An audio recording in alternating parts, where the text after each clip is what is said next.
for intermingling with us here this evening. We have two full boards tonight. I'm just going to go around and say everyone. So Rob Nato of the school board, Thomas Lapoma of the select board, Jim O'Brien of the school board, Stephen Whitley of the select board, Norm Goupel of the school board, Ken Trom of the select board, Dulcie Lapoma of the school board, Sabrina Dunlap of the select board, and I'm Andrea Folsom, school board, not select board.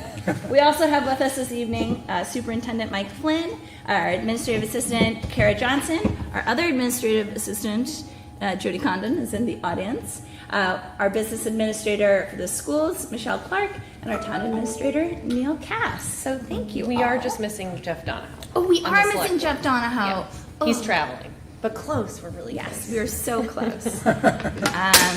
So we also start our meetings by standing for the Pledge of Allegiance. So we can do that. I pledge allegiance to the flag of the United States of America and to the republic for which it stands, one nation, under God, indivisible, with liberty and justice for all. All right, and thank you folks for coming. So we do have a bit of an agenda for us this evening. However, there is a need for a non-public meeting of the two boards under RSA 91A:3 2C for reputation. We thought it best to do that right away, so then we can come back, have the rest of our meeting, and then the boards will be splitting. The select board is going to be finishing their meeting in the library. The school board will be finishing their meeting here in the cafeteria. And then we're just going to have a great Tuesday night. So is there a motion to go into non-public under RSA 91A:3, 2C for reputation? So moved. Second. Can I ask just a process question? Yes, please. Do we have to do that vote individually as separate boards, or is it one, because we're not really one board? It takes two boards. Two separate votes? All right. So for school board, since I'll call this one for the school board. I didn't hear the, So moved. yeah? Second. All right. And school board roll call vote. Aye. Yes. Yes. Yes. Yes. I'll call it for the select board. I move that we go into non-public. I'll second. Okay, roll call. Yes. Yes. And I'm a yes. Great. All right. So we should be back in 10 to 15 minutes, and we're going to go meet in the library.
make a motion for the school board to come on to non-public. I'll second. Yeah. And second. Yeah. Roll call vote for school board to come out of Nato? Aye. Aye. Aye. That's fine. Aye. Aye. We'll do it as a roll I'll call. make a motion to seal the minutes for the school board. Is there a second? Second. School board, all in favor? Aye. Motion carries. Okay, I guess I'll make a motion that the select board come out of non-public and seal the minutes. Second. Roll call? Yeah. Wait, no, roll call. Roll call. All those in favor? Aye. Yes. That was to seal or come out? Come out. Was- Come out. I thought it I was think both. we already did vote to seal them in the library. So. Alrighty. Thank you, folks, for your patience. All right, moving back into our joint meeting of the select board and the school board. Are there any additions or deletions from the agenda? Nope. Doesn't look like it. I already introduced all of us here, but are there any comments from the Hopkinton School Board or the Hopkinton Select Board? We're ready to get down to business. Great. All right, so we have a few items of discussion for this evening. The first thing to discuss is the school and town annual meeting dates. So I believe on the school board side, we do have a date set already. It is for Saturday, March 9th. Yes, March 9th. So that's our plan. Select board, how are you feeling? So we actually, this is a topic of ongoing discussion because after last year, we did a survey to gather feedback about potentially just considering something besides back-to-back Saturdays and Saturdays. Because we get a lot of feedback every year that that's really hard, and it is hard. It's March and people are busy and everything. So we are going to have further discussions with our town moderator and town clerk and the board to talk about setting our date. So it could be back-to-back Saturdays. Other towns do, and actually at some point in Hopkinton it has been on like a weeknight. So that's something we're considering, and no day is perfect, but we're open to exploring something that doesn't put us at back-to-back Saturdays. So that's where we are. So we will be discussing that. I think at our next meeting we might have Sarah Pacino coming in to chat with us. So Sabrina, what was this? You guys sent out a survey. What was the feel from that you guys received from the town? it was. I think it was like pretty overwhelming that people don't love back-to-back Saturdays. Okay. But beyond that, it was sort of a range. Okay. There wasn't anything like definitive about a certain day. Okay. Yeah. Is there a statute that dictates when like your meetings need to be? Because I think there is one for the school, but I'm not. Is there one for the town? So town meeting always starts on the second Tuesday in March, but then it's more open. We don't have that drop dead deadline. Like we're not going back to August like we did 2 years ago. So you could still do a Saturday. It Yes. just says not always have to be the back-to-back ones. Okay. That's all. Yeah, so we'll try to get that sorted out soon so we can get that on everyone's calendar and everybody can mark it and show up. Excellent. All right, the next thing that we wanted to talk about, and I know that our boards do things a little bit differently, but from the school board, we just wanted to share our 23-24 goals with you guys, just so you can understand sort of what we are aiming to do this year. We have a lot of reports that will be coming out, and any feedback or any areas where perhaps our boards could either work together or intersect. So I can go ahead and just share these, and then other school board members, if you have color to add, please jump in. So we have a few different categories. So the first category is under curriculum and assessment. This year we're going to evaluate, working through our curriculum and assessment committee, how all the schools across the district report out through report cards. And we are also going to be working with the superintendent to audit curriculum district-wide in alignment with our budget. And we do hope to have a report to be completed by January 15th, 2024 on that goal, specific to curriculum and how it aligns with the budget. For finance, we have 3 goals this year. Working through the finance committee, they are creating a 3 to 5 year financial analysis forecast. We expect to have that completed around January 15th. We're gonna just beam January 15th, lots is happening. The school board's also going to articulate reductions throughout the budgeting process that will lead to budget growth restraint.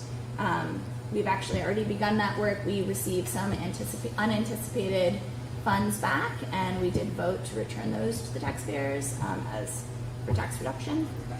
And then the school board, working through the CIP committee, the school district CIP committee, will develop a collaborative process with the town of Hopkinton CIP and budget committee to support the Hopkinton School District CIP.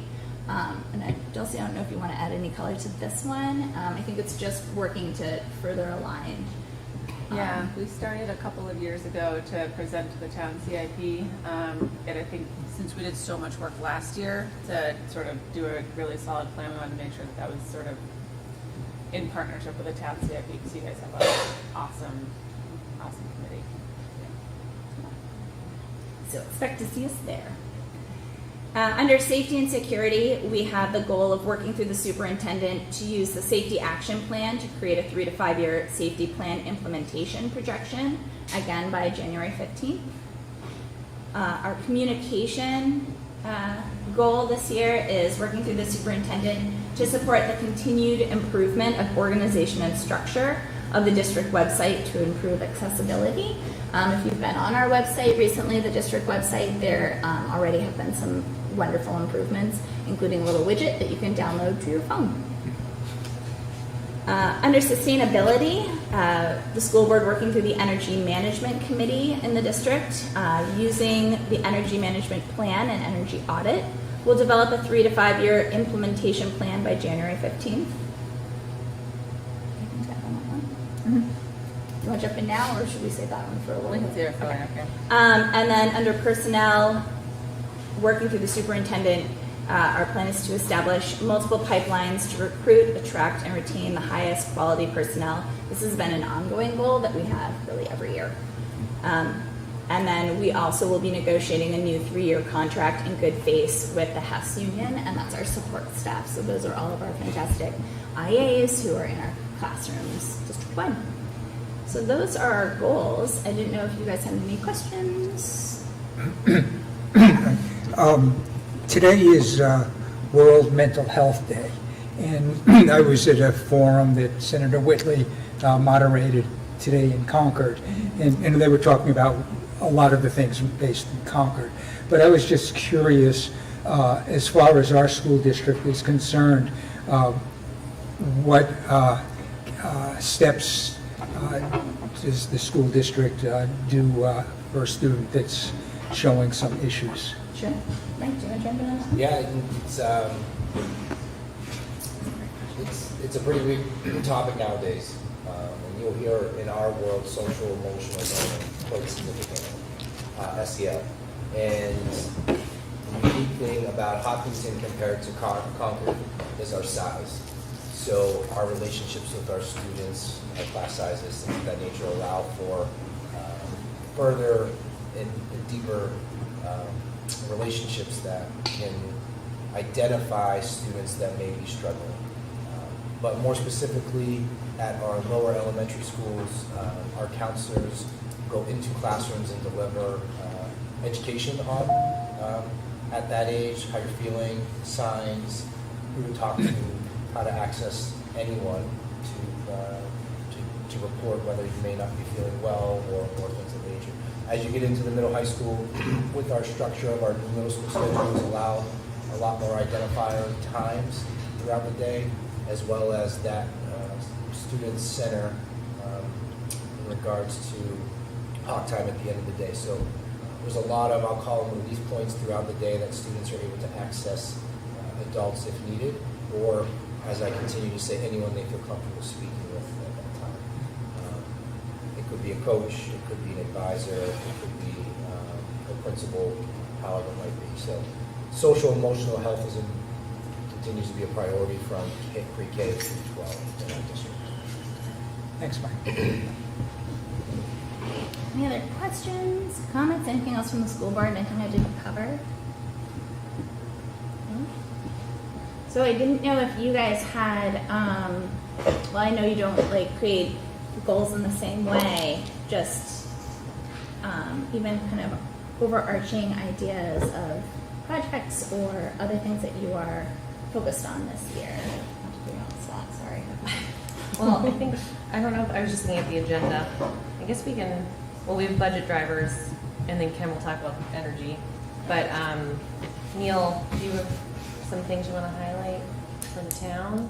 As far as our upcoming goals, Well, as far Sure. as like big things we're working on for the next year-ish. sure. I think our infrastructure is our main goal.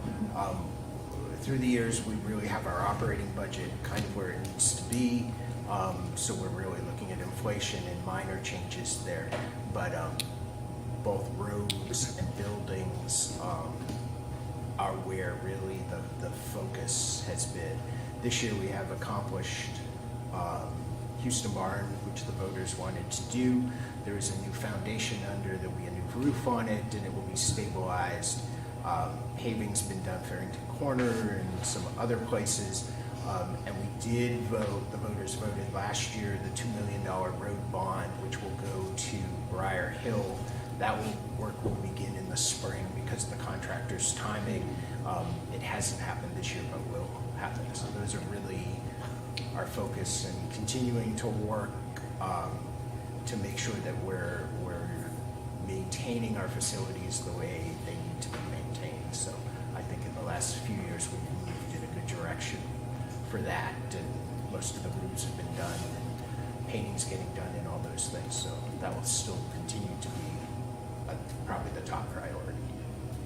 Thank you, Neil. And also on Houston Barn, a lot of people have put a lot of effort into that, and there's people have been working on it for years, but just have to highlight that it's like ahead of schedule and under budget, I believe, or it's on schedule and on budget. Okay. These days, that's great. Sounds like a win. Anyway, But remember, this budget was done a couple of years ago, so if we can finish within the budget we had there, we're very happy. yeah, so that's wonderful. And then the roads are a huge challenge, and we spent a lot of time talking about this last year because I'd say prior to our current board, it's something that the town struggled with because it's expensive, and we have a lot of roads to maintain, and some of it can be done in-house and a lot of it can't be. And so like the bond's a good example. Like that's not something that our DPW is doing, and so we rely on the contractor, and they're behind schedule, and so that's why that has not actually started yet. But those things are just tough because they have to be done and they all cost money. So And I left out that we did close 2 years ago the lagoons at the transfer station, and that is a major expense to clean up that. So that is in process. Engineering is happening now with the actual cleanup scheduled to happen in 2025. So. Well, I don't take away from the report, so maybe I'll wait to the end to ask a question. Oh, okay. I think it was the end. Did you have more? Neil just mentioned, and it's, the estimate at this point is still 3.8 million. Yes, So it's the elephant in the room. it started at $1 million and is at 3.8. Are there federal funds that could help offset that? Don't we wish? We are working on that, but there are not. A lot of the federal funds that are available for things are for drinking water Not for, and not necessarily cleaning up Have to be like the brownfields an grant. issue that's been there for decades. So it's a little bit of a new topic, but since this agenda item was broad, I guess it's fair. So I saw something, I don't know where I saw it, but like the average cost of a house in Hopkinton is like, I don't know, it's like $600,000 or $700,000. And I know the board is, you started up like a housing committee, which is fantastic. And it's something that, I think we hear a bunch about, just, people wanting to move to town, can't afford a house, and not really being workforce or affordable housing. And so I'm curious about the housing committee and sort of what the plans are there.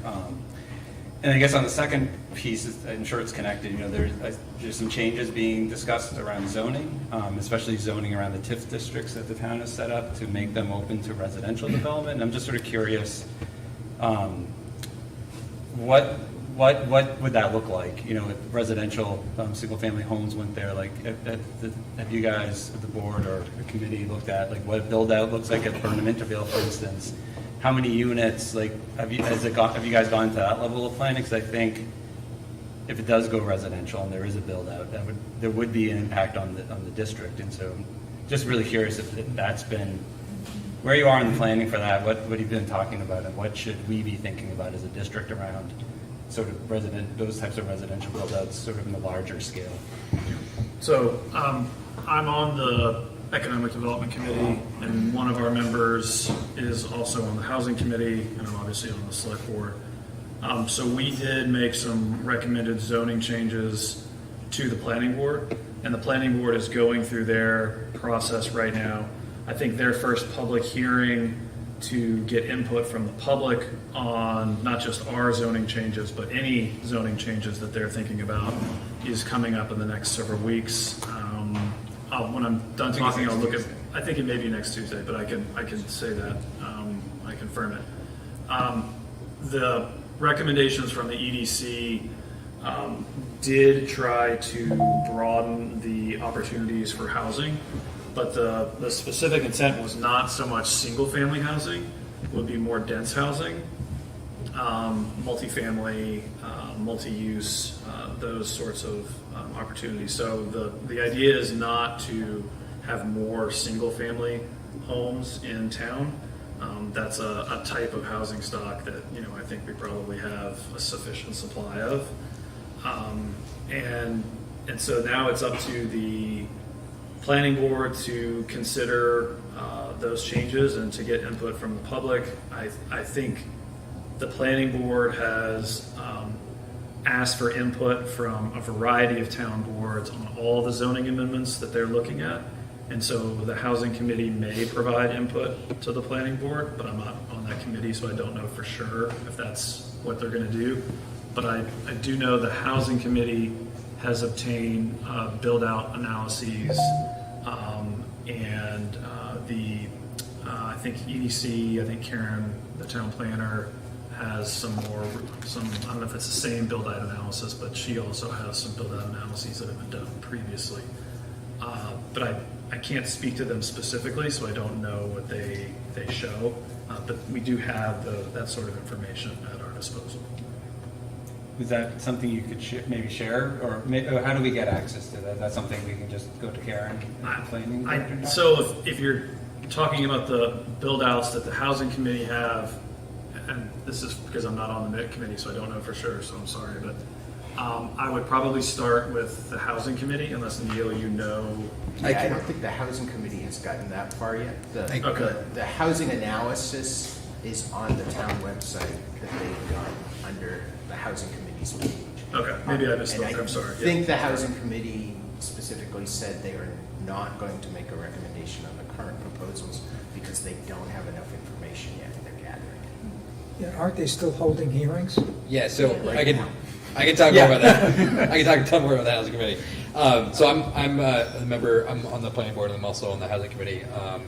And it feels like throughout the last couple of years, there's been a lot more growing awareness of both local, state, and national need for increased housing over the next decades.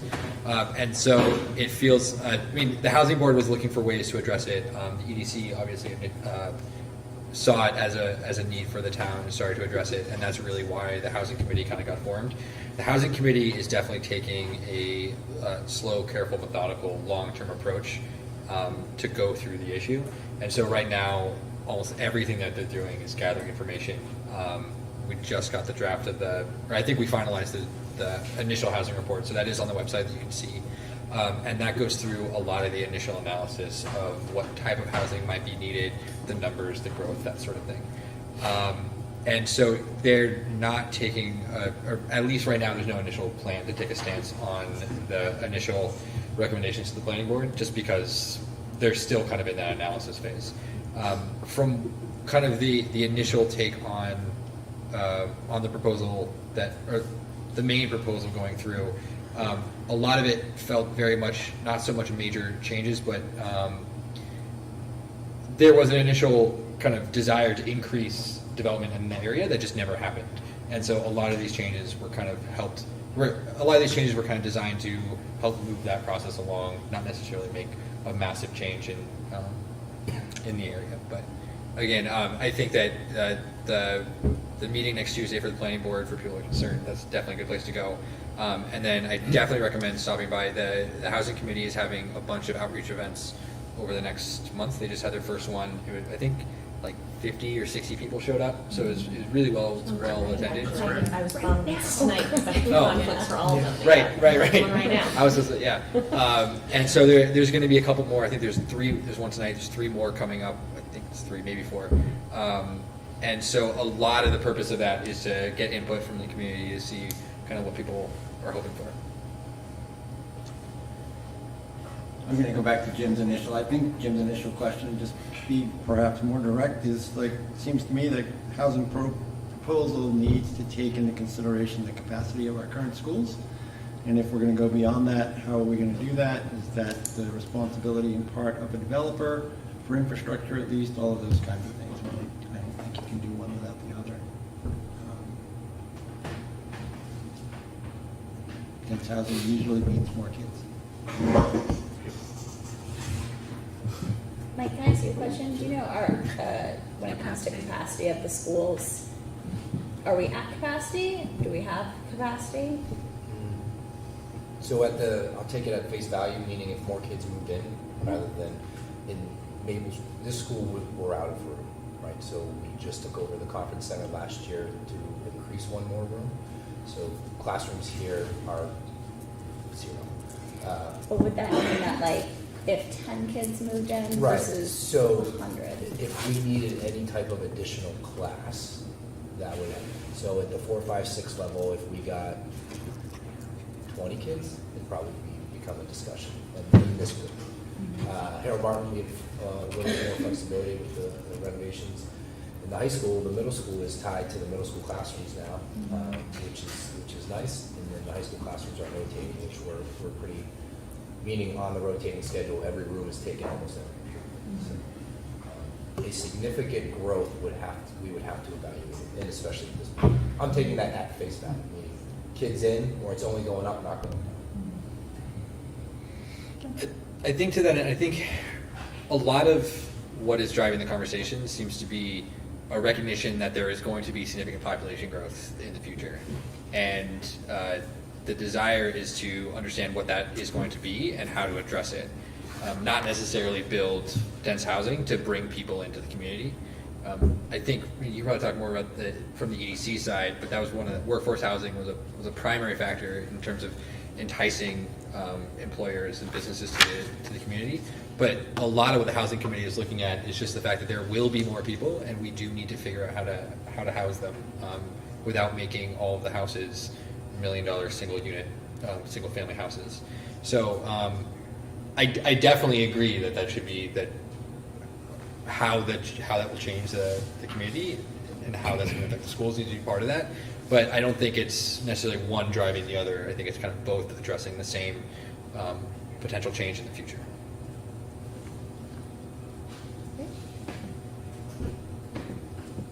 Anything else on this?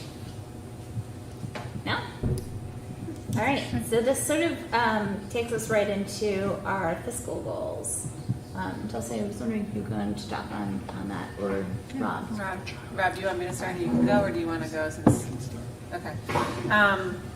So I think that over the course of the last 2 to 3 years, but really in the last 2, I think all of the committees that the school district sort of runs in conjunction with the board that have to do with money, particularly the finance committee, have been trying to put a strategy and pathways into place to try to understand and mitigate a lot of our budget drivers, knowing that inflation is one thing, like there are other economic factors outside of our control, but being able to do a lot of thoughtful analysis so we can say, are there things that we're doing that we can reorg that can start to pull back some of the spending increases we've seen, or stabilize or plan for and recognize when changes might be coming down the pipeline.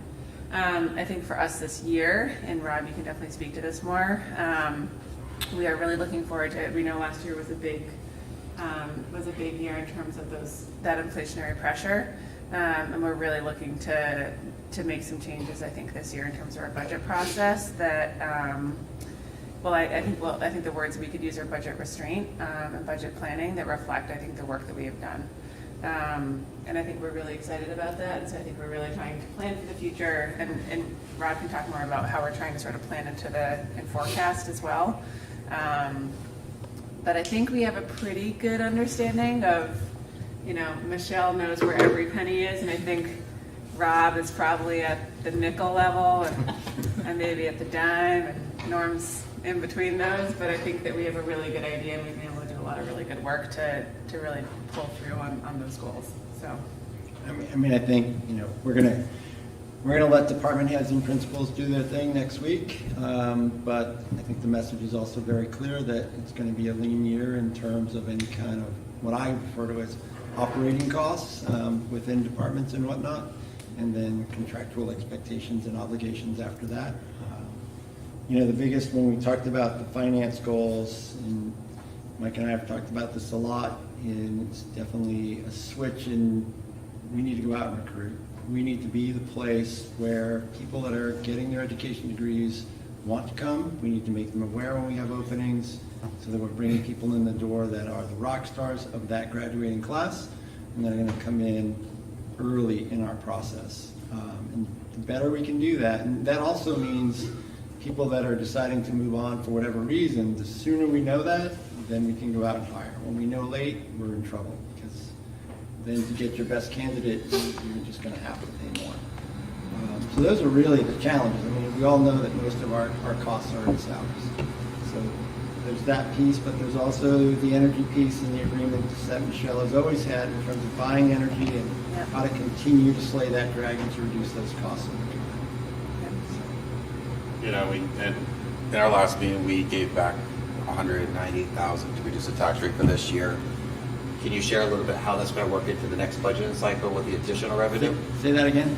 How we reduce the tax rate this year with the additional revenue we receive from the state?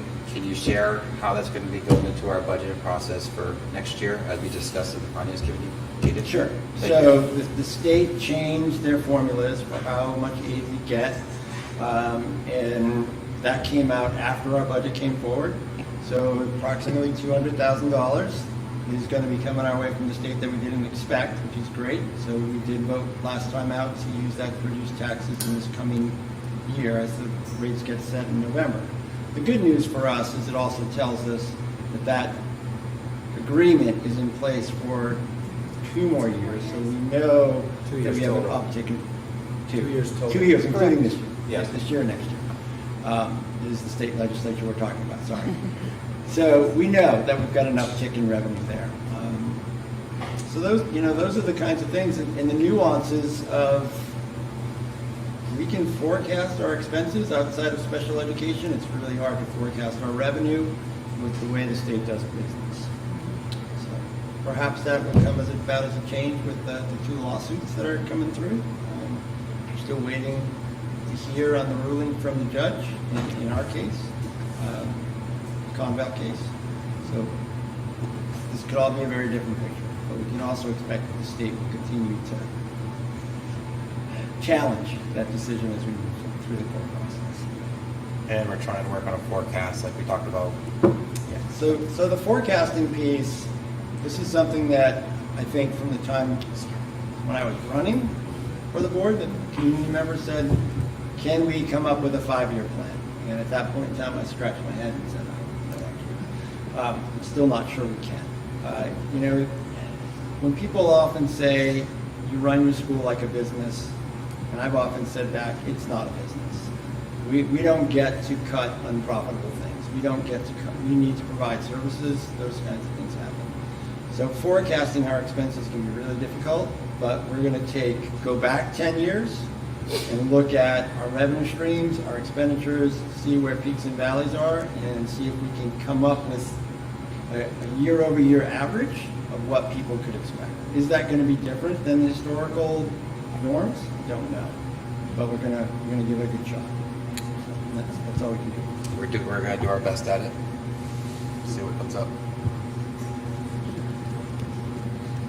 Thank you.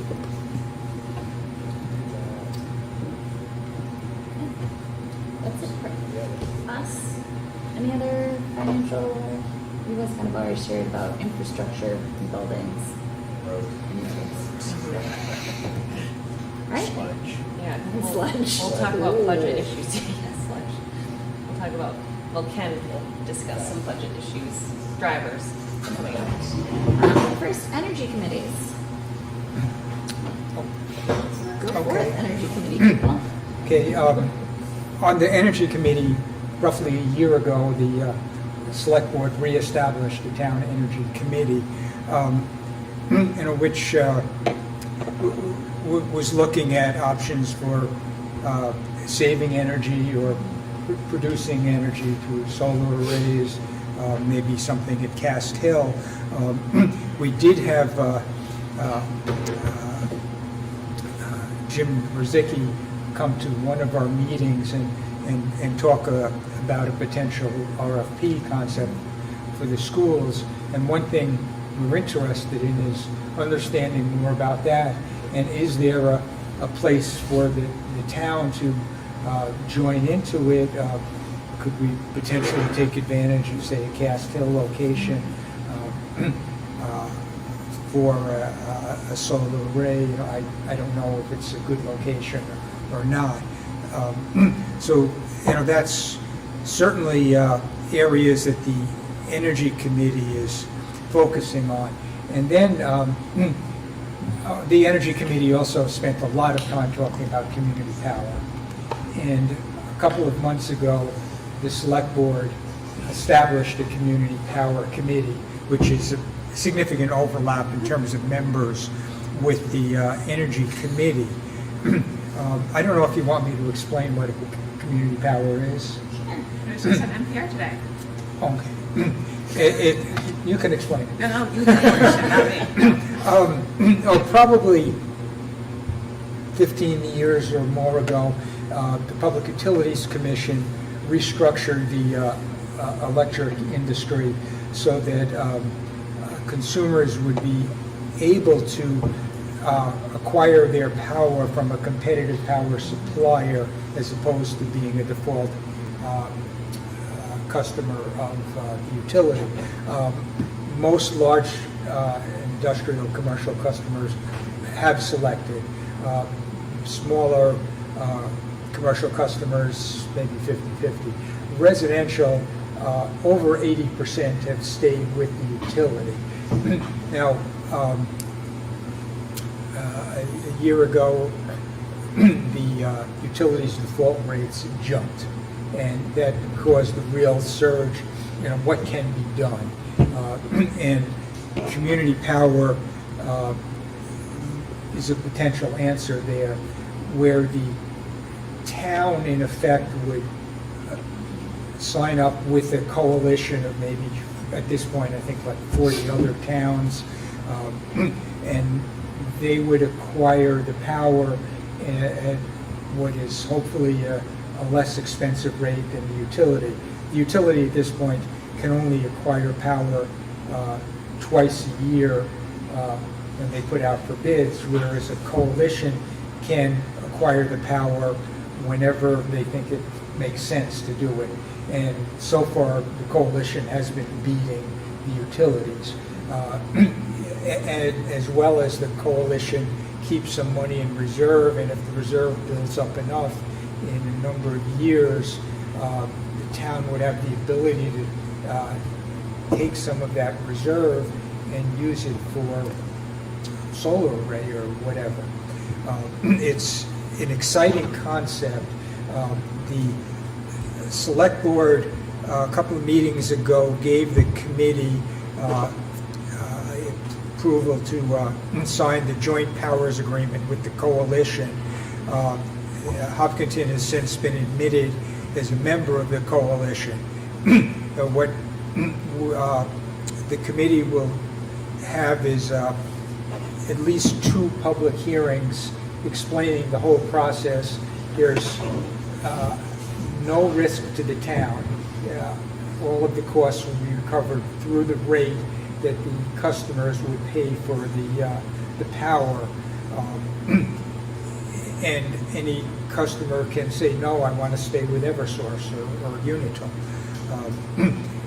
After we hold the public hearings, there would be a warrant article presented at town meeting. And if that's approved, then we go on to the next steps. And the chair of the community power is sitting here. Mark, I'd ask you if I've missed anything significant.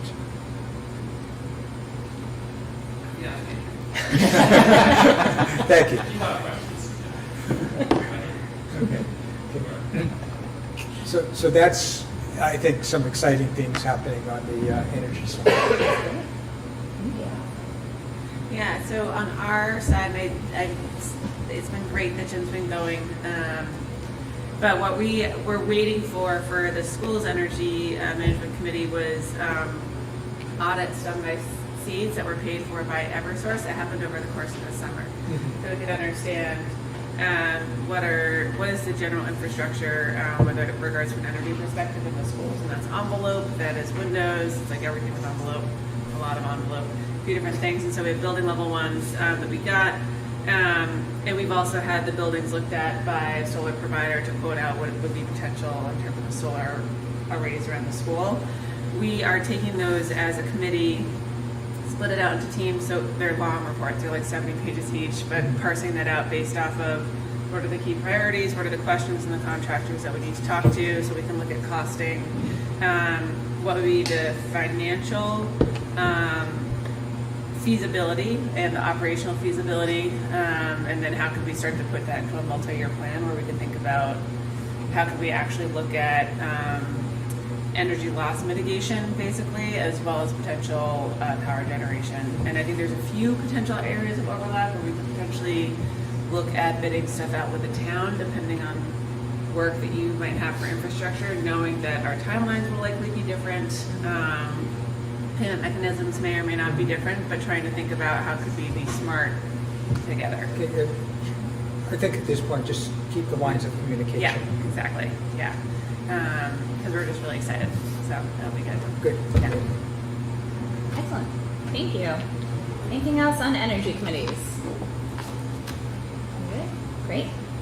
All right. 2024 budget drivers. Can I comment that?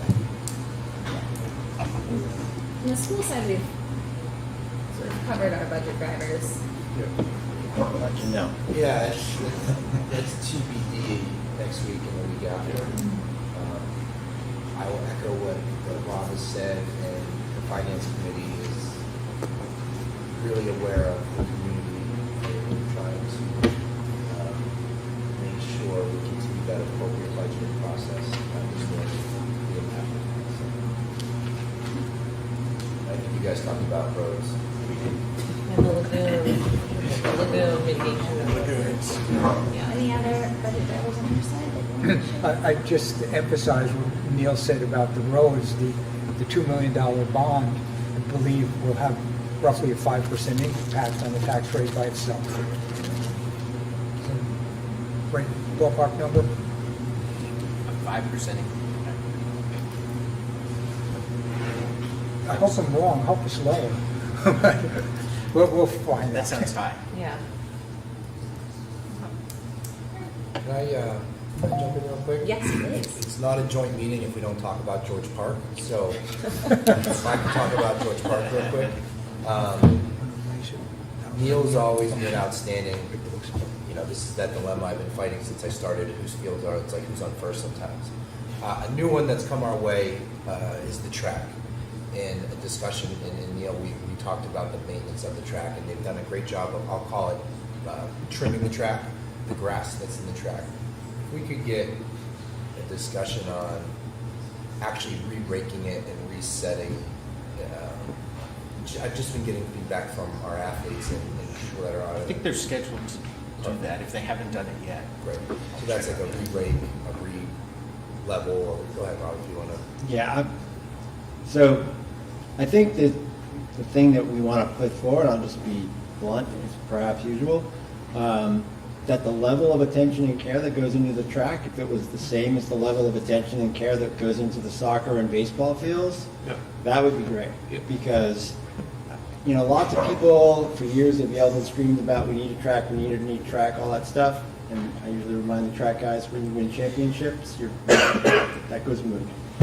Is it ideal, what we have? No. But could it be raised to a whole other level? Absolutely. I'm of a vintage where when I was in high school, I actually ran on some cinder tracks, and some were great and some were beach sand. So it's just a matter of maintaining it at a proper level, and essentially the track for years has just been ignored, and it just doesn't suffice. The kids who run cross country and the kids in the spring who do track use it significantly. Poorly maintained cinder track is going to create injuries. It's like running on concrete. It can be dangerous, like they were running in weeds earlier this year, that kind of thing. So I think we could take something that people like to complain about and make it into something that's, you know, cinder tracks used to be the standard. And it's not necessarily a bad surface when it's properly maintained. But it just has not received the same level of attention as other athletic facilities in town. He took the words out of my mouth. That's hard to do. I know. But with George Park, first off, thank you for the fence. The fence looks fantastic. We haven't been in a meeting together since it's been up. Jim's fence looks great. The other thing at George Park, I want to say thank you to the select board for approving the shed. Our students worked really hard to raise money to build that, to build it in the future, to hold their track and cross-country stuff, and they're excited for that. In regards to the track, you know, that's something hopefully we'll get the same love and care like our fields does, but not looking for a new track and everything. But there are people who are willing to continue to raise money to help improve whatever they can in that location for the town, because they really want to be able to make it look good. It's not just our students using it, it's a lot of people who walk on it who don't want to walk on the roads because it's not safe. So it'll be exciting to see it maintained is what I think would be great. And maybe the select board be open to how it could be stabilized. I don't know, you know, because there's a lot of areas that where it could be replaced at a cheap cost. You know, and as I said, you know, we always talk, and you've always done. So as we move forward into the planning, if you want to discuss when or frequently, you know, we're not calling it like a baseball field, but certainly, I would just say bringing it back up to standards is kickoff. Great. All right. It's officially a joint meeting. We've talked about George's Park. It's wonderful. Anything else that we have not covered in our time together tonight that we would like to cover? So we can go. All right. So we have come to our public comment session of the evening. As a reminder, this is our public comment. We ask that you keep comments to 3 minutes, and we do need your name and address for the record. If anyone has any comments pertaining to anything we've discussed as a joint board, you're welcome to do so. As a reminder, we will be having a meeting of the school board continuing on in here, and then the select board will be continuing in the library immediately following this meeting. So there will be lots of public comment times then as well. So if folks have any comments, you're welcome to come on up.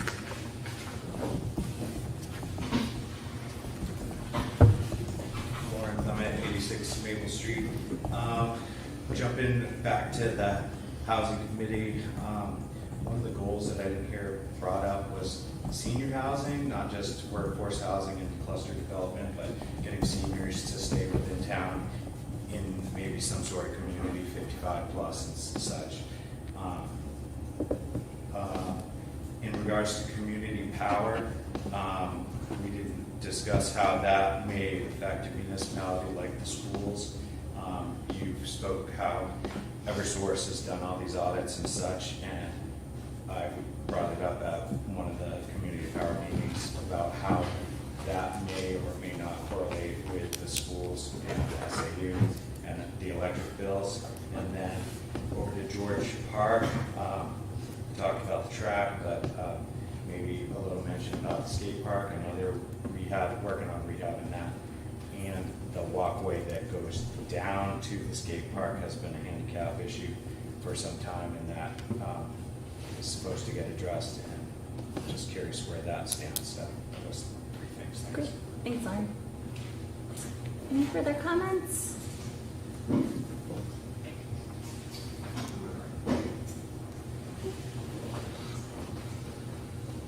I'm Rita Blanchard, Barton Corner Road. I know this isn't the planning board, but is the meeting the 17th going to be a vote? No. Do we know when that vote is? For the planning board, Yeah. it won't happen for at least a couple months, I think. There needs to be 3 public hearings, and then they would be able to vote. All right. And then it would have to go to town meeting. Right. Thank you. Any further comments?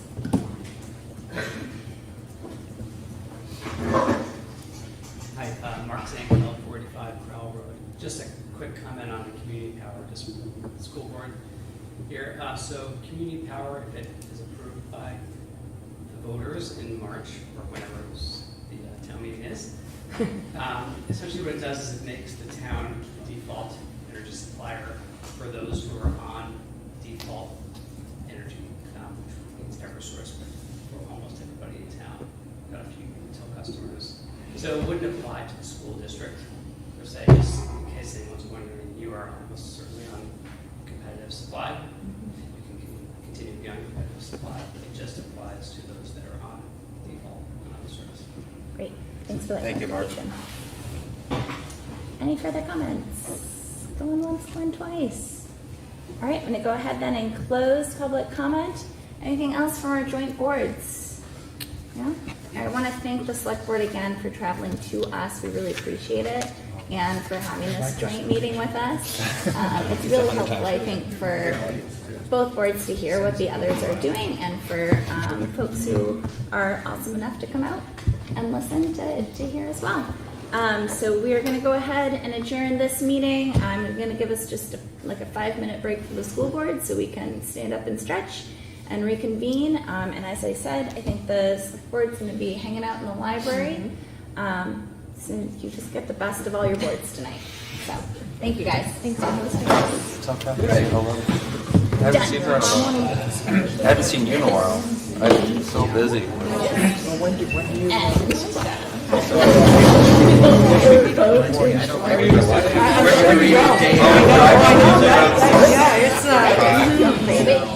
It's not fun. Yeah, no. Especially I try to get the Rotary to 6:30 in the morning, so, you know, doing it. Seriously, you're welcome to come down the hall. Neil, thank you. I don't think I've heard that. The one from the 90s. You know him. But no, I was just, yeah, I didn't want to throw up the line if we could help with resources, because I mean, definitely. Because you're Nate anyway. No, I would. I mean, I don't know how much it costs. Yeah, I thought when we had that discussion, when you called the house, you were going to try to get. It's like the same as Mike said to leave it to Neil. So I have to leave. So I'm following the chain of command. But the students, like, every year we're having. Library.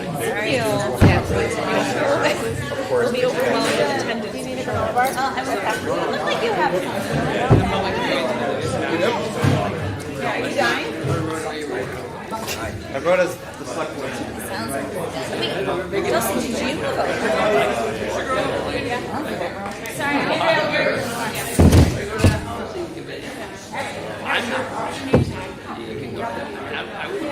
I didn't. I was not following my tag.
School Board.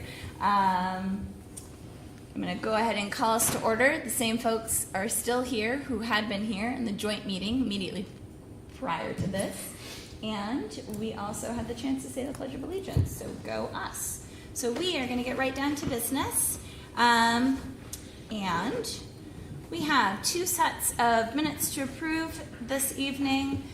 Is there a motion to approve the school board meeting minutes of the regular school board meeting minutes from September 26, 2023? So moved. Second. Okay, any discussion? All in favor? Aye. Opposed? Any abstained? Great. Is there a motion to approve the non-public school board meeting minutes from September 26, 2023? So moved. Second. Okay, any discussion? Hearing none. All in favor? Aye. Any opposed? And it carries. So that takes us to our first public comment of the evening. If you have public comment that you would like to come up and share with us, this is the first. We have 2. We'll have a second one later in the evening. Same rules apply. We ask that you say your name and address and keep it to 3 minutes. Any public comments? No? All right, wonderful. Moving on to student representative comments. Hello. Hello. Sure. Okay, so at the high school, we have some exchange students. We have a lot of exchange students from France. We have one of them who's joining us tonight, Lila.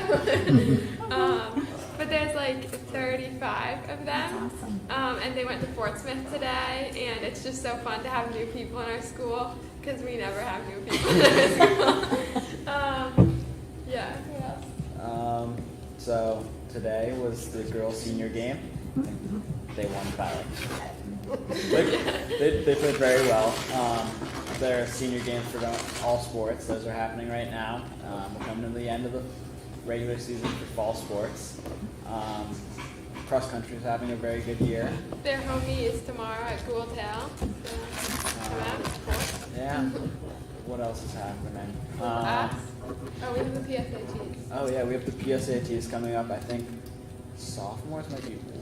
No, it's like all the juniors are taking it on Tuesday and Thursday. And then sophomores are taking it. If you want to sign up for it as a sophomore, you but can. all the juniors have to take it. And then Flo and I are going to be visiting HMS on Friday and Maple Street coming up. So we'll be able to report on the little ones, which will be fun, as it always is. And then what else is going on? I think that's basically it. Yeah, that's it. It's pretty uneventful right now, Yeah. but, which is a good thing, I think. Yeah. Great. Thank you. All right. Turning our attention back to you, board. Board comments. Any comments from the board? I have no comment tonight. I would just echo Flo's comment about the French exchange students. I was lucky enough to be coming back from DC and was on a bus, and we stopped at a stop, and 35 French students came on to boarded our bus, and I got to ride back with them to Hopkinton, and it was a lot of fun, and they were super friendly and very excited to be in America. So that was a cool. Yeah, and our students went to their school last spring, so now we're hosting all the ones that they already met in France. It's all from Normandy. Yeah. Super cool. So I have a family that's hosting some people from France, and I offered them free tickets to the Celtics game. So they were big fans over in France for basketball, and I offered them some preseason tickets for next week. So it's going to be exciting for them to see the culture and how it is over here in the U.S. for a sports game, and I thought that was pretty cool, pretty good feeling to do that, to show our students some support. I like the Celtics too. Yeah, absolutely. No, I got nothing either. All Did right. your Rob have any, or is he good? Sorry. That's fine, if you don't mind. So, the school board is my boss, and you guys are very good at giving me directives. But most recently, you gave me a directive to take care of myself and my family. And I just want to publicly thank you. It's not normal when you have a board in your corner 100%. Sometimes it can be challenging, but you guys were pretty clear with me on what I needed to do, and as I navigate this, I just appreciate the support. To Michelle, to Becca, to Jim, to Chris, to Mandy, to Carrie, to Patrice, to Dan, all picking up my responsibilities as I've been trying to work through this. So thank you to all of you guys, and to Jody, who does it all for me. Keeps a lot of stuff away from me when it's not a 911, but also knows when to get in touch with me. So I just need to say that as I navigate this, I appreciate all of the team on that side, and then my bosses for being pretty clear to me on what I needed to do. So thank you very much. Anytime. All right, folks, let's get down to current business. So, and yes, Mike, take care of yourself. HES update. Who am I looking to? So I'll kick it off and then I'll pass it. So exciting times. HES negotiations is fully underway. We've already met twice. We have an anticipated goal of hoping to be done in time for budget finalization type of stuff as it'll be an impact on the warrant article or whatever we move forward. It's been a pleasure working with that leadership team so far this year through this negotiations. And so that's from the superintendent's perspective, but from the board perspective, either one of you can take the lead on kind of where we are. Yeah, I mean, we've talked a little bit about language, and we've got some things that we've already looked at both sides. We'll do that a little bit more on Thursday, and then we move into the financial portion of negotiations. But it's interesting for me to be sitting on the other side of the table for the first time, so I'm enjoying that, and yeah, things are good. And just as a note to the board and public, we'll be having a non-meeting following this meeting in regards to the HES negotiations. All right. BA transition update. So I did not, I You missed didn't the get to last say all the meeting. nice I things did to not Michelle. get to say all the nice things about Michelle. Anytime you walk into a district, especially as a new superintendent to a role, having a person that can tell you everything made my life easier. We have a running joke, probably not so funny when you say it publicly, but if I'm gone tomorrow, everything's going to be fine. Kids are still going to show up, and the kids are going to learn, and the buses are going to run. If Michelle's not here tomorrow, we are in trouble. The intricacies of a BA position and the challenges, you've been doing it forever. The district's very lucky to have you. With that, she did formally announce that she's riding off into the sunset.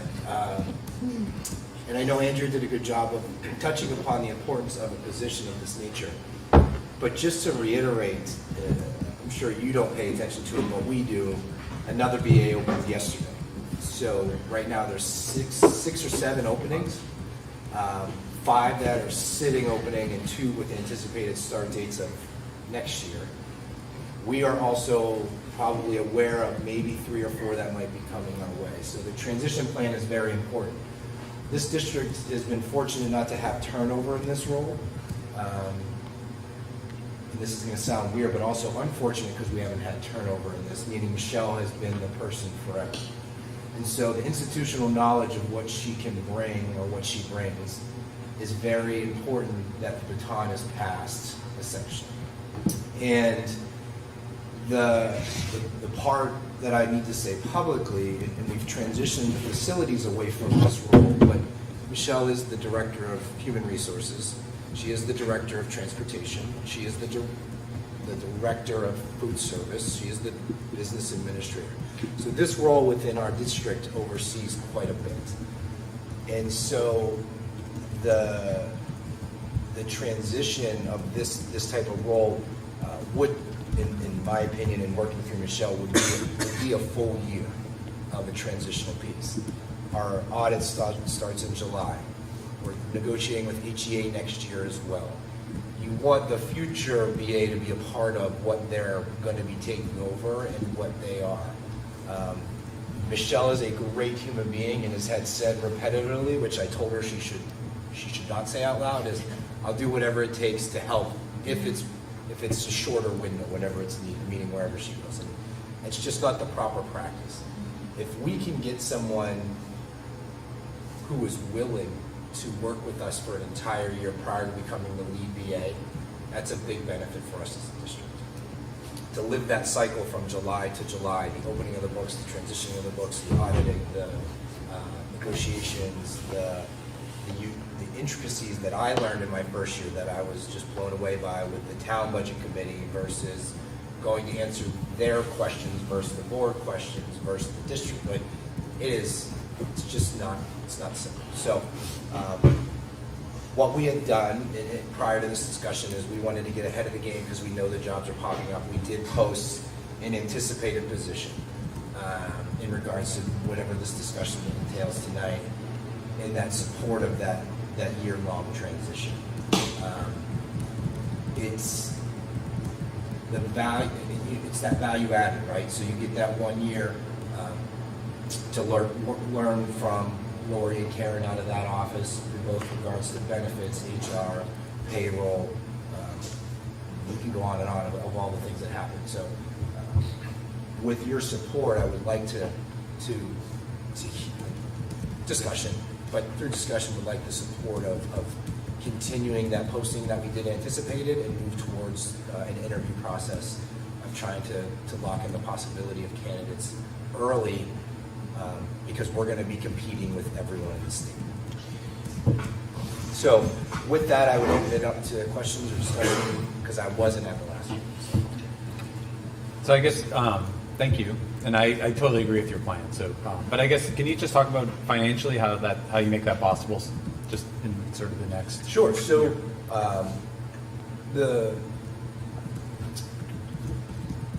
one of the things that's occurred recently is through attrition we didn't hire because of our class size policy.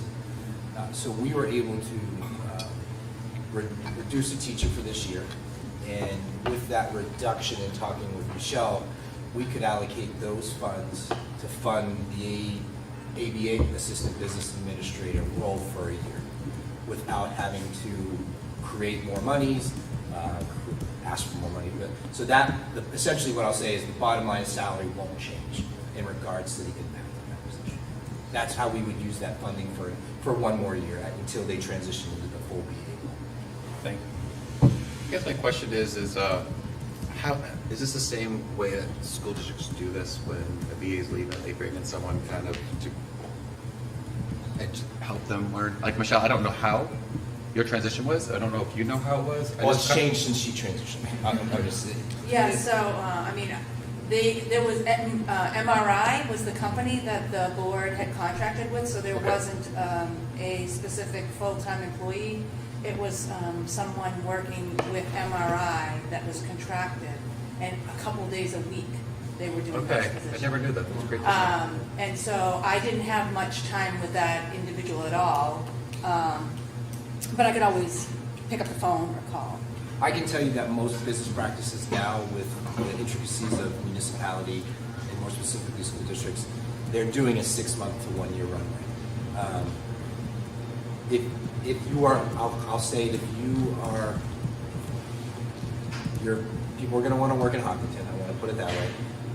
But if you're able to get a 1 year runway, that puts you in the absolute best circumstance moving forward. 6 months sounds okay, but it's also, we're already done. Like you're talking, not starting until January. We've mopped up most of the heavy lifting out of that office at that time. I know currently, I reached out to my superintendent's group that there are three of the 7 that are open right now. Wish they had posted earlier so that they wouldn't be in the gap that they're in, because now they have no one. That's a little bit of a risk reward type thing. So I don't think I heard this in your financial thing, and if I missed it, I'm really sorry. So you found the savings, I understand that part. You got her salary, you got the savings position here. Once Michelle goes, I'm not rushing out the door, by no means, that salary would be lined up where she was, and then what would happen with this money right here that you had in that savings that filled that position? So that would go back into the salary line where it's staying now, and we would identify the area, whether it needs to either again, where our growth is. Maybe Yeah, I maybe just it wanna stays make sure there. it's addressed that. Maybe it comes off the books. Yeah. But that would be Depending essentially on the this year. time Yeah. next year. If we're able to find a candidate for the ABA position. It's been open for a week and we have 3 applicants, so that tells you. So depending on what the board feels best, we could start the interview process and have someone to you by the 2nd meeting in October or maybe the 1st meeting in November.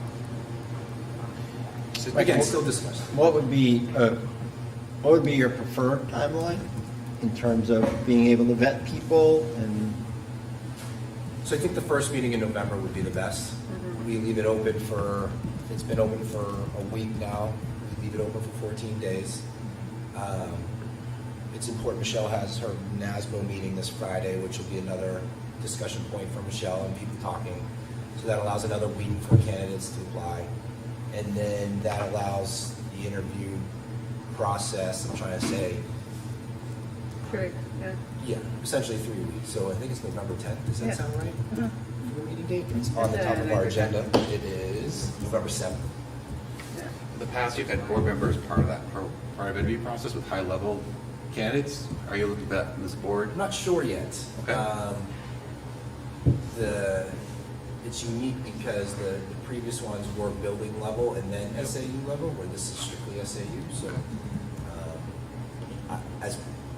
after tonight, I would put together essentially the interview plan and share it out with the board and go from there. Okay.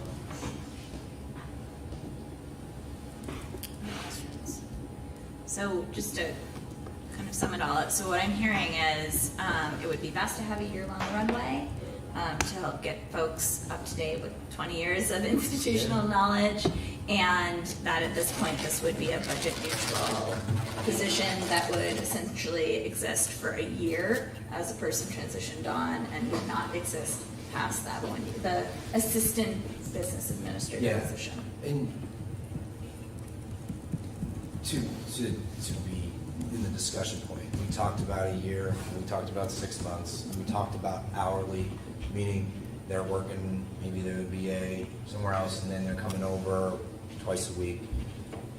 I just think it's unique for how long Michelle has been here and how involved in the intricacies of that. That position, budget neutral, gives us a year to transfer that knowledge, allows that person to start July 1, and it also allows Michelle to move on without having to have that weird, awkward breakup. First of all, we're never breaking I know. Nope, we're forever. No, I'm just kidding. So Mike, your timeline, just because my brain wasn't working well, so your timeline would be you would hire in November-ish.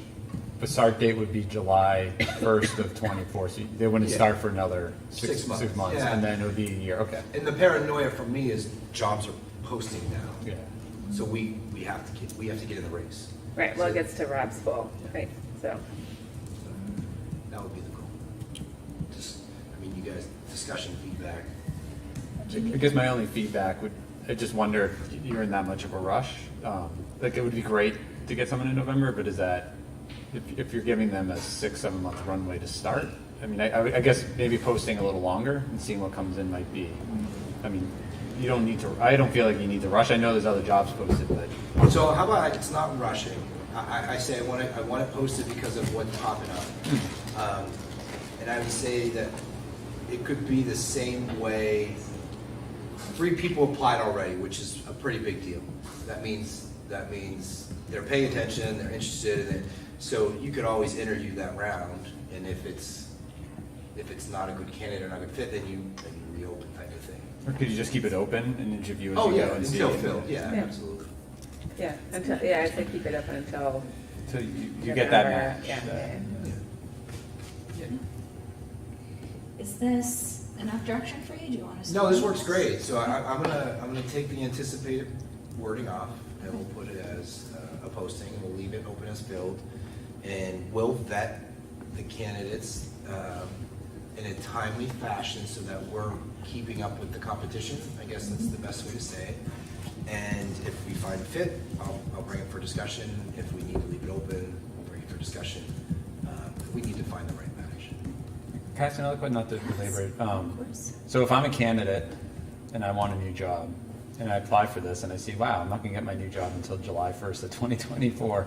And is there standard practice by which you make something to keep that employee interested in the job over the next 7 months, and so they don't find another opportunity to start more immediately? I don't know if there's anything that one can do to. Yeah, well, you guys hired me in January. Yeah, you stuck around. I did. And so it would be through the negotiation process. Okay. Because what this person, the unique part about this is we're going to be hiring for ABA, but we're hiring for BA. That's right. So I'll be essentially negotiating 2 years. So there's a lot of benefit to that. It's a lot of It's a lot of security. security. Thank you. Great. I would also say to that, I feel like a BA is going to be a planner. It should be. And they're going to want to lock that in and then like put the plan away, which behooves us in this particular Well, if they work situation. for another district, they want to get the same respect and time. Yeah. No, So that's the other thing. Yeah. And I would think, Mike, this is similar to hiring teachers early in the process. The earlier you start, the better off you're going to be in terms of. I'm just paranoid of the competition, really. Yeah. 5 turned over last year. 5 are open, 2 more just open, and we anticipate 2 more. So. All right, I'll keep you guys in the loop as I navigate that world. Sound good? That sounds great. Okay. Thanks, bro. All right. On to budget process. Yeah, this is just, exciting times. October is our favorite month. The good news is the Finance Committee has made a recommendation only to have 1 budget work session this year. So, in regards to the budget process, this is a refresher for you that tonight we're discussing that the budget process is, as Rob mentioned, the joint meeting, the department heads, the principals, the directors have all submitted, right? We're in, everything's submitted. We met with half of them last week. We're finishing those up. Those documents should be available to you by Thursday evening or Friday morning for review. Next week, they're going to come and put it all on the table, like I always say, even though if it's not going to move forward, the community needs to hear the discussions on the requests, even though we have a target of the controllables being level or flat. But we also don't want to continue to say we don't need or want things. So that'll happen on Tuesday. All position stuff, remember we would come back in 2 weeks. We're eliminating that all into one night, so bring your Triscuits and everything that evening and lock in. And then really what will happen in October is I'm going to look for the board this year to really narrow that scope on whether it's tax impact, whether it's a number, whether all of those discussions starting in October. Now last year was funky because I think you got sick at that time and I got, Dulcie had a baby, so we missed a meeting or so there. So we really want to make sure that we don't have happen what happened last year in January. We want to make sure we're flushing anything out early. But the Finance Committee has done an outstanding job of really having a targeted scope and understanding. Rob uses a better word. I'll use the word sustainability, but it always goes to energy when I say that. But a sustainable budgetary impact on the community. I'm excited for it. The building principals and directors have done a fabulous job of coming in really close to level, if not under. They've done some nagling and some research on the use of stuff and whether we're using it or not. So I'm excited for that. So questions about the budget process or the work session on Tuesday? My only question is for Michelle. I think we talked about it today. Maybe we have any more sense as to when tax rate will be set so that we can get cracking on the revenue satellite? I don't know. I know, I was looking in the portal today, and it looks like there's still some items out there. There's definitely county that still needs to be done and some other things. So I have not heard. I can reach out. We can't do anything on the revenue side until November 15th anyways, because that's when we get our number from the state. So really, What's really your not to be till target? November 15th. Did you mention something about earlier?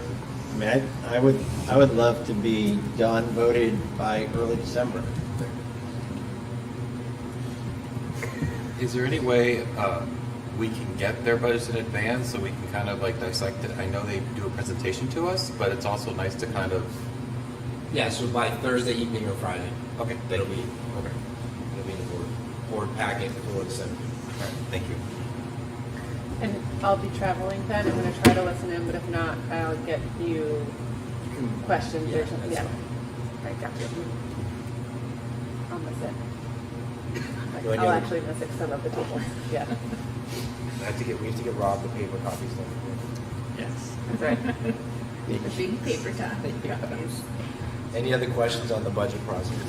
No. Can we all have paper copies? Yes.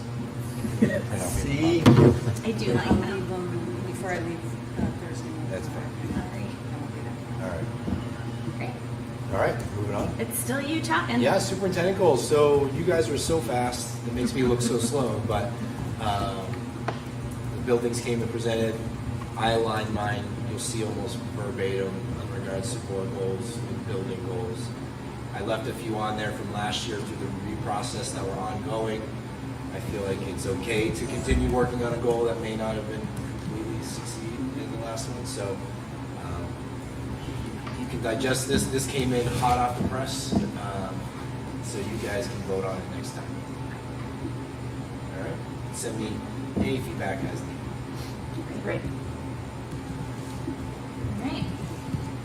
The other thing that I put in here are committee goals. So this is something that every committee this year, first, committees are doing a great job putting in their meeting minutes. So good job, everybody, on that. Our committee goals really are based off of our school board goals. But these will also be going into documents so folks can see what each committee will be working on. I can read through them quick so that everybody knows what they are. And please, as always, jump on in. Finance, they're going to attempt to create a 3 to 5 year financial analysis forecast, continue to articulate reductions through the budgeting process that will lead to budget growth restraint, work with the school and town CIP committees to create a collaborative process that supports both entities. And I think Rob did a really nice job of fleshing this goal out in our joint meeting tonight. So this, just real quick on the CIP, we met in August. It was really early in August, or right around August. So these were overall themes. We haven't met again to solidify them. Okay. Okay. Yeah, so the CIP committee is meeting quarterly at this point. Correct. Which makes sense. And they are going to be building up capital reserve year over year for a goal of $50,000 per year. Is that a $50,000 increase? Yes. Okay. Which that work started last year in what we're putting aside. The committee agreed that $350,000 for the capital improvement amount is a good starting point for fiscal year 24-25, but there will be further discussion and considerations made at future meetings. Budget. So budget committee is Rob. I don't know if there's goals for There's budget. not really goals. It's bring the budget. Good, yes, but Get a yes. Explain the budget. Yeah, so there. Budget, yes. Yeah. EMC. Yeah. To draft and move forward multi-year plan for board review on December 5th, based on our audits, the CIP and financial plans of the district, and overall operational feasibility. It's gonna be tight. Safety meets Thursday for the first time. So Great. Yeah. And they also meet quarterly? They are quarterly. Are you going to that, Rob? I'm sorry? Will you be at that meeting? Which meeting? Safety? Thursday? Yeah. Yes. Okay. I will be absent. Thank you for holding it down before. You bet. Policy committee is continuing to update all policies in alignment with the 2022 and 23 legislative sessions. I attended a workshop today about the implications of the 2023 legislative sessions on policies to ensure accurate and up-to-date district policies. And the CNA committee, similar to the school board's goal, is to look at how we report out through report cards so that there's a little more continuity, both for teachers and for parents and caregivers. Anything else? Just trying to be as forthcoming as possible with our committee work. So great goals, nice job. Thanks, you too. Consent agenda, would you like to do more? Yeah, so it's going to be pretty quick this evening. I think Flo had mentioned it in the meeting, I wasn't here, in regards to graduation. And it seems to be a popular topic, and rightfully so. So the class did a great job of exploring other opportunities, which we talked about last year. And at the end of the day, we'll be back at the barn for the 2024 graduation. So they're working through, we lost another vendor because of the dirt. Got into some of the equipment, and so they're off the list, so they're going to have to navigate the appropriate vendors from start to finish as we continue that, building that relationship. And remember, just to refresh everyone's memory, this all started because our one-stop shop person for graduation's business folded. So that's just want to be clear on why it started. It was not anything other than what do we do now. So that's why we explained. So Like, there's a lot of information about the cost of the barn out there in the community. Could you just specify how much is for rental for us?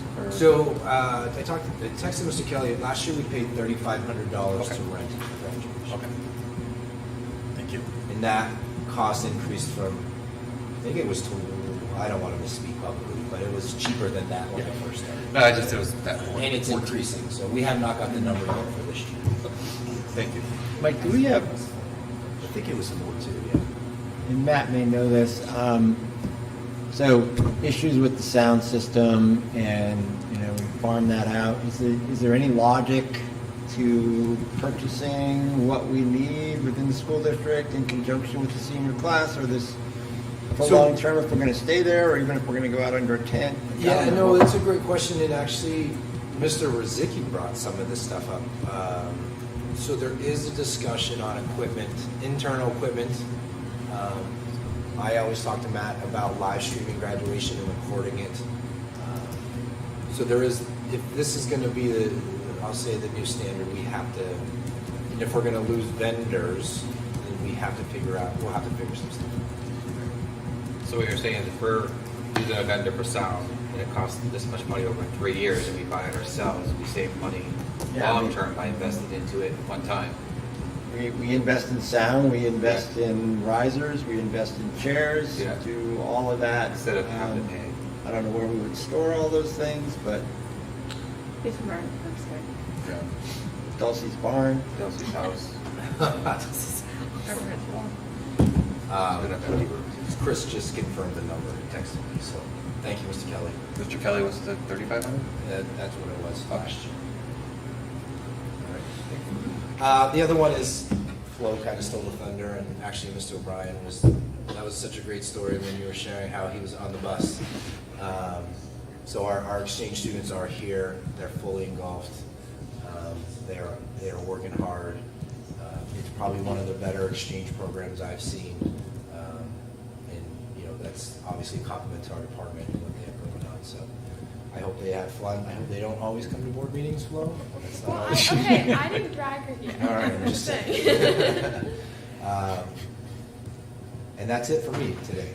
Short and sweet. So on to Michelle. So we have some personnel things.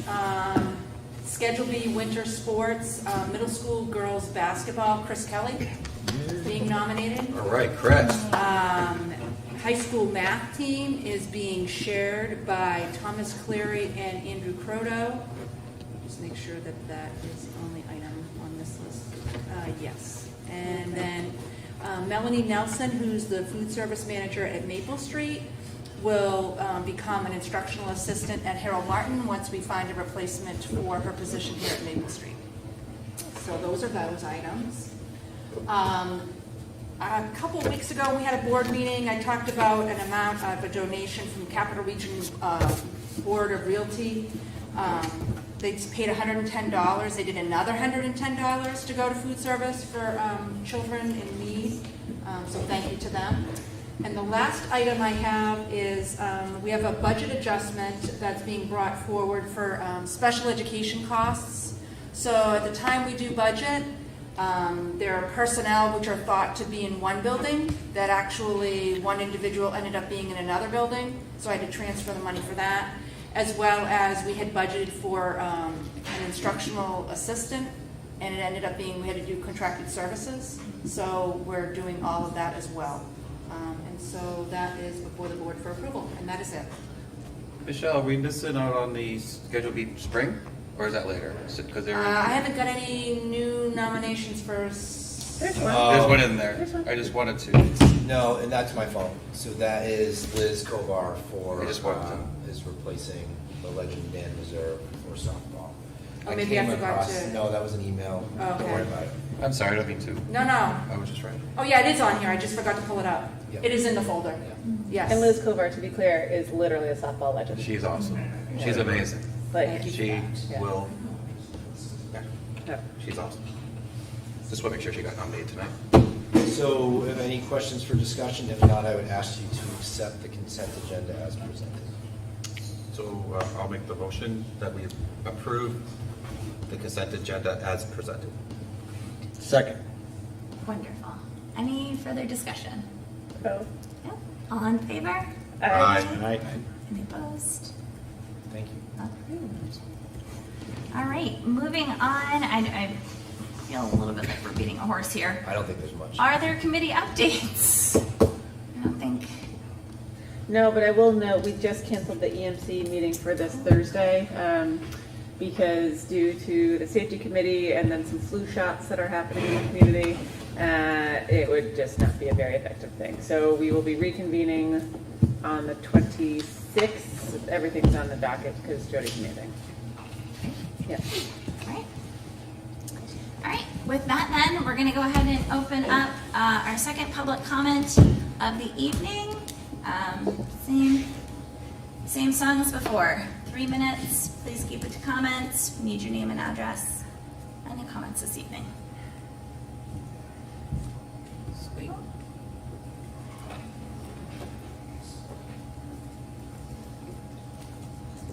I'm at 86 Maple Street. I guess I had a comment on the VA's training. In that process, I was just curious how you negotiate retaining them, whether you pay to train them whether they're an apprentice VA or if they're actually a VA.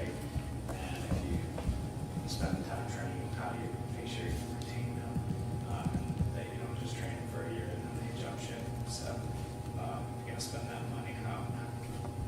How do you incorporate that? I don't know if you can, but it's food for thought. And then I think at the work sessions last year there was some paperwork that you guys had. It was available at the beginning of the meeting for people viewing them, and I was just hoping that maybe there'd be some copies of that available at the work session. Yep. Paper for all. I guess two other things. The kids are excited about the upcoming musical and field trips. There was one other thing that my kids were excited about. I don't hear a lot of excitement in that school. It's slipping my mind, but there was some excitement today about various things. Great. So, anyhow, thank you. Thank you. Okay, any further comments? No? All right. All right, then I'm going to go ahead and close public comment for this evening. Any other business, old business, anything else? Okay. So with that, while there is not a need for a non-public this evening, there is a need for a non-meeting regarding negotiations. Meetings regarding negotiations fall outside of RSA 91A, and so it is considered a non-meeting. However, there will be no other work or decisions or any other discussion by the school board following that non-meeting. And I will see you all next Tuesday for a work session. Thank you.